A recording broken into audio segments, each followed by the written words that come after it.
Ciao a tutti amici, bentrovati sul canale. Come vedete oggi siamo tornati nella solita location a registrare.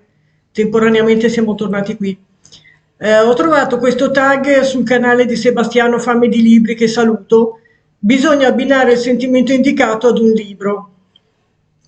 Vi lascio il video originale qui sotto come sempre e tutto il resto. Io non taggo nessuno, se volete taggatevi da soli e provate a rifarlo magari.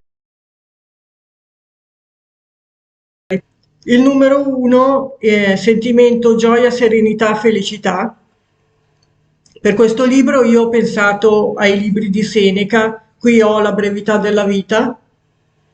Seneca era un filosofo, per chi non lo sapesse, latino dell'epoca romana, stoico. Ha scritto molti libri interessantissimi, questo è veramente un libricino, c'è la versione in italiano e in latino, per cui si legge proprio in un pomeriggio. Ha dei libri dove parla di come gestire meglio la vita, di eh, come affrontare i problemi. A me mi ha aiutato molto in un periodo in cui ero un po' a terra. Sono dei libri leggibilissimi per chiunque, anche per chi non ha studiato filosofia. Io ho letto dei libri dell'epoca romana, anche di Cicerone, di Sallustio, di altri filosofi dell'epoca, ve li consiglio perché non sono per niente difficili. Mi sono segnata un passaggio che vi volevo leggere per capire che cosa intendo, insomma. C'è niente di più stolto del pensiero di quegli uomini che si piccano di essere previdenti. La loro occupazione sono più laboriosi, per poter vivere meglio organizzano la vita a spese della vita. Fanno programmi a lunga scadenza, ora il maggior spreco della vita è il differirla e questo a procrastinare ogni giorno che viene e questo a scipare il presente mentre promette il futuro. Il maggior ostacolo al vivere è l'attesa, che dipende dal domani, perde l'oggi. Predisponi ciò che è in potere della fortuna, lascia andare ciò che è in tuo potere. Dove miri, dove ti proietti, tutto quello che deve avvenire è incerto, vivi senza indugio. Ecco, grida il più grande dei poeti, e come per divina ispirazione canta un canto di salvezza. I migliori giorni della vita sono i primi a sfuggire per gli sventurati mortali. Che indugi, che aspetti, se non te ne impossessi fuggono. E anche questo, e anche quando te ne sarai interessato, fuggiranno. Bisogna dunque gareggiare in velocità col tempo e attingere presto come da un torrente rapido e non perenne. È bello anche che a biasimare un indugio senza fine dica non il tempo migliore, ma i giorni. E tu, indifferente e placido, in tanta fuga del tempo, ti riprometti una lunga serie di mesi e di anni secondo la tua avidità, eccetera.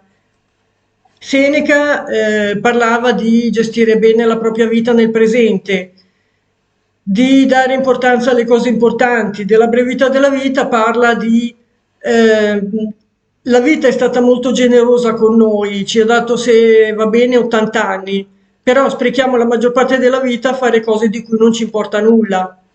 Non ci dedichiamo alle cose che ci interessano veramente e poi quando diventiamo anziani ci lamentiamo che non siamo riusciti a farle. Magari si dedica tutta la vita a comprare, a fare, a costruire e non a stare con la propria famiglia.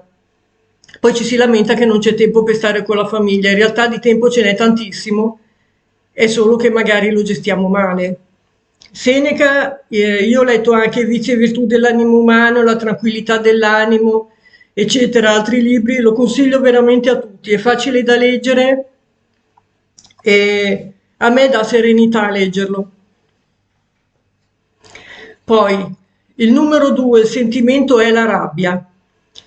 Allora, qui ho messo un libro che ho letto quando io ero adolescente, che era La mia ragazza è una drogata di Gianni Nigro. Era l'epoca negli anni '80 in cui si parlava tanto di queste problematiche di droga. Questo libro è ambientato a Milano, in zona San Siro, dove c'è il protagonista che si chiamava Mario, mi pare, che ha 35-40 anni, incontra una ragazza di 18-20 anni che gli chiede un passaggio a un certo punto, lei sta mangiando delle caramelle, mi pare si conoscono perché gli chiede un passaggio in macchina, da qui nasce un'amicizia, nasce anche qualcosa di più di un'amicizia e poi lui cerca di tirarla fuori da questi giri di La rabbia più che altro perché in quell'epoca c'erano tanti giovani che sprecavano la vita in questo modo e era un libro che ti sbatteva in faccia veramente queste problematiche. Tra l'altro devo averlo regalato alla biblioteca perché volevo disfarmene, poi mi sono pentita perché mi sarebbe piaciuto rileggerlo, infatti non ce l'ho qui da mostrarvi, comunque su internet si trova. Il terzo libro, Tristezza o malumore, per questo ho scelto Ragazzi di vita di Pierpaolo Pasolini, questo, che è un libro veramente triste, cioè è un libro scritto in romanesco, questi ragazzini veramente giovanissimi nel primo dopoguerra vivevano nelle bidonville intorno a Roma e andavano in giro a rubare, a scippare, a vendersi. E poi finisce veramente male, cioè è un libro che non ha un lieto fine, è un libro molto realistico, come tutti quelli di Pasolini, e a pensare a questo libro mi viene in mente appunto il termine triste. Leggetelo perché è veramente meraviglioso, uno dei libri più belli di sempre. Il numero 4, Il sentimento è disgusto. Per questo libro mi è venuto in mente Le strade dell'innocenza di James Roy.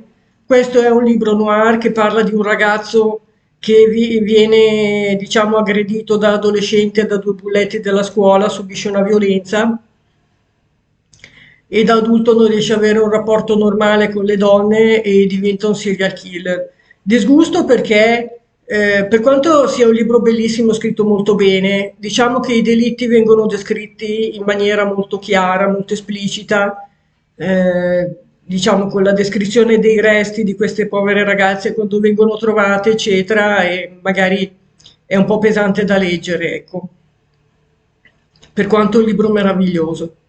Numero 5, sorpresa e stupore, per questo ho scelto La giuria di Grisham, l'avevo già detto, Grisham io era un autore che evitavo perché essendo un po' snob pensavo che gli autori che vendevano bestseller dovevano essere dei prodotti scadenti per venderne tanti e quindi li evitavo. E invece quando ho letto La giuria mi ha sorpreso piacevolmente perché l'ho trovato veramente un ottimo autore, infatti poi ho cominciato a leggere anch'io anche Grisham, un po' tardi, però poi alla fine l'ho letto anch'io. Numero 6, Noia. Qui ho scelto Teorema, sempre di Pasolini, che è un altro libro, l'unico libro di Pierpaolo Pasolini che non mi è piaciuto tanto. L'ho trovato molto descrittivo, molto freddo, molto distaccato. E ho letto degli altri libri di questo autore che sono anche Una vita violenta, L'odore dell'India, eccetera, che sono veramente dei libri meravigliosi. E questo non mi è piaciuto, insomma, mi annoia. Numero 7, Il sentimento è confusione. Qui ho scelto Q di Luther Blissett, l'ho già detto, è un romanzo storico ambientato ai tempi del luteranesimo, fra spionaggio, intrecci, inquisizione, eccetera, viene ripercorsa la storia dell'Europa. Io l'ho trovato molto confuso, non riuscivo a capire dove andava a parare, non era chiaro, non era avvincente, non mi ha preso. Infatti è un libro lunghissimo, un librone così, alto così, non ce l'ho perché devo averlo dato via e l'ho iniziato ma non l'ho finito perché non mi è piaciuto per niente. E per quanto è un libro elogiatissimo che vedo che è molto apprezzato, però io esprimo comunque il mio parere, solo la mia opinione, diciamo, a me non è piaciuto. Numero 8, divertimento. Ho scelto Perfetto Gis di Woodhouse. Avevo già parlato di Woodhouse. Se volete leggere un libro divertente, leggetevi un libro di Woodhouse, uno qualsiasi. Ne ha scritti centinaia, tantissimi.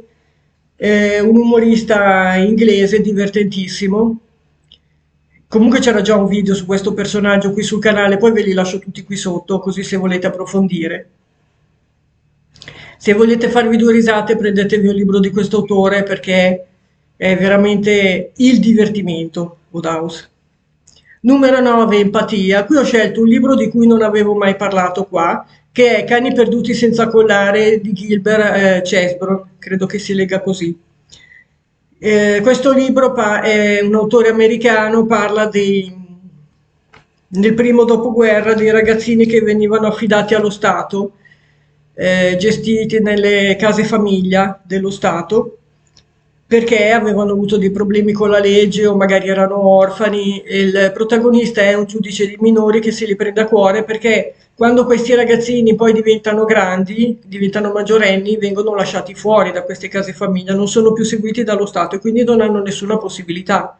Non hanno famiglia, non hanno studiato, non hanno un lavoro e quindi si ritrovano in mezzo a una strada. Questo giudice dei minori se li prende a cuore e decide di occuparsene, di cercare di aiutarli, diciamo.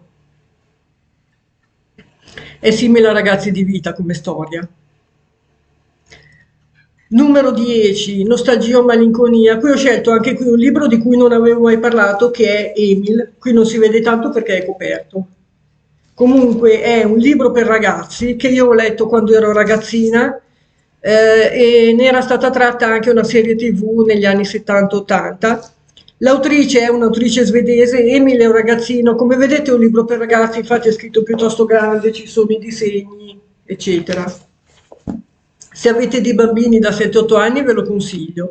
Emil era un ragazzino monello, discolo, che ne faceva di tutti i colori. Diciamo il Pierino svedese.